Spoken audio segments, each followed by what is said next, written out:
ఈ హెచ్ఐఎల్టీపీ అనే అపసవ్య నిర్ణయం, ప్రజల సొమ్ము దోచే నిర్ణయం, దీన్ని ఖచ్చితంగా నిర్ద్వందంగా మీరు కూడా తిరస్కరించండి.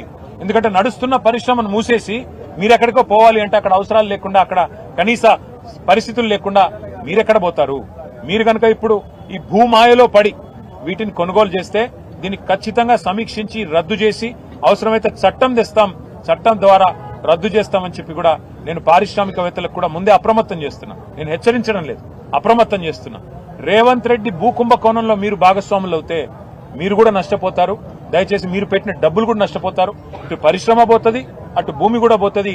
ఎటు కాకుండా మీరు పోతారు. ముందే నేను మిమ్మల్ని అప్రమత్తం చేస్తున్నా అని చెప్పి కూడా తెలియజేస్తూ, ఈ భూ కుంభకోణాన్ని దయచేసి మీడియా కూడా మాకు సహకరించాలి. దీన్ని వెలుగులోకి తీసుకొచ్చేది మా కార్మిక సంఘాల నాయకులతో కూడా నా ప్రార్థన.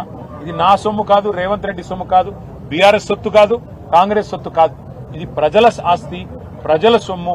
మీకు ఇల్లు కట్టడానికి, మీ పిల్లలకి స్కూళ్లు కట్టడానికి, మీ కుటుంబాల కోసం పార్కులు కట్టడానికి, లేదా ప్రజల అవసరాలకు వినియోగించే హాస్పిటల్ కట్టడానికి, వాటికి వినియోగించాల్సిన స్థలాన్ని ప్రైవేట్ వ్యక్తులకు దారాదత్తం చేస్తుంటే చూస్తా ఊరుకోవడం అనేది భవిష్యత్ తరాలు కూడా క్షమించరాని నేరం అవుతుంది.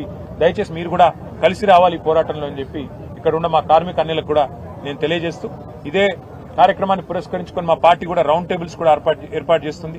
అఖిలపక్ష మీటింగ్లు కూడా ఆర్గనైజ్ చేస్తాము.